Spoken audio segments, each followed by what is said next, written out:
something that happens every day or every week in your classroom, you want a procedure to make it happen with minimum drama. My name is Roxana Eldon. I run an online program for teachers called the Maintain and Stay Sane program. And my favorite way to approach classroom routines and procedures is to think of them as a set of decisions that the teacher has already made in advance so they don't have to be reconsidered every time they come up. These don't have to be perfect because you can always make adjustments as you go, but it is important to put some advanced thought into how you'd like your students to handle certain basic everyday things, like starting class, ending class, participating in classroom discussions, dealing with broken pencils or other learning supply needs, charging their devices when needed. If you want a complete list of all of the procedures you should consider having in your classroom, you'll find a link to that in the description below this video. You'll also see a link to sign up for my free classroom management troubleshooting guide, which breaks down the 6 most common pieces of classroom management advice and how to make them work better. Like any good teaching advice, the idea of setting routines and procedures can be broken down into 3 steps. Why it's good advice in general, why it sometimes breaks down in practice, and then third, how to troubleshoot and make it easier to do. Let's start with why it is good advice.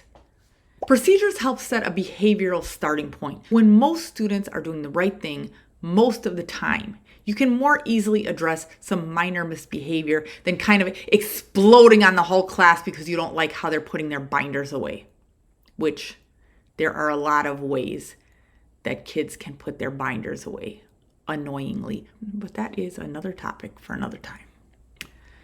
Another reason it's good advice is because students are more likely to misbehave when they're not exactly sure what to do. So if you've planned in advance how you're going to use time and space in your classroom and what following certain directions means, you just give students fewer opportunities to get in trouble.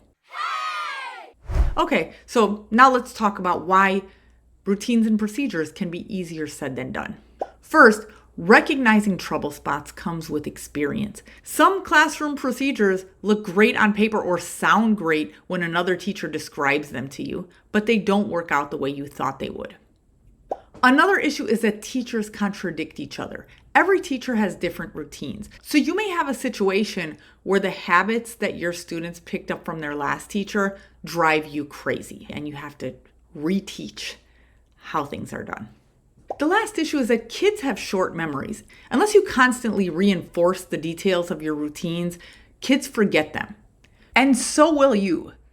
You will be surprised at how easy it is for you to forget your own classroom procedures that you made up. So how do you make this easier to do? Here are a few tips for troubleshooting your classroom routines and procedures.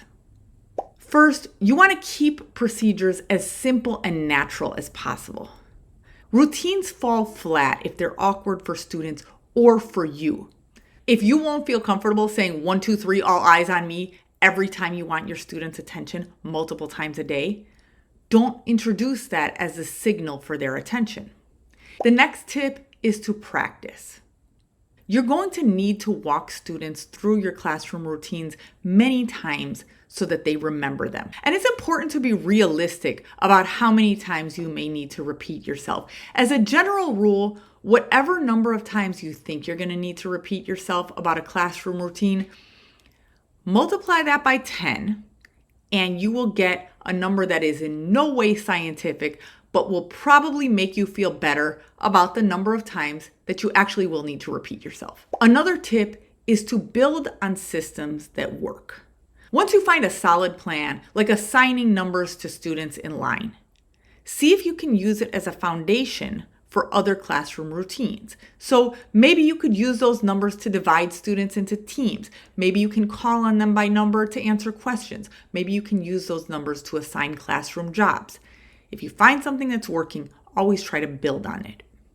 The next tip is to try making small adjustments before making major overhauls. It's tempting to overhaul your procedures every time you think of a new idea, but this gets confusing and you'll also need to troubleshoot the new idea. Some routines just need minor changes that you can phase in gradually. And as a side note, Going in the direction of making things more simple is almost always better. And the final tip is that there are some classroom procedures that are just not going to work for your class, and you can get rid of those.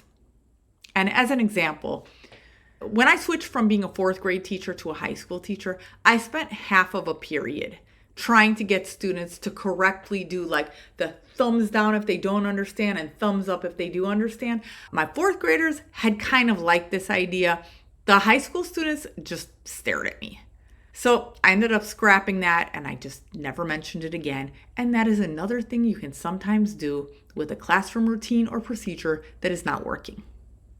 Thank you so much for watching and have a wonderful day.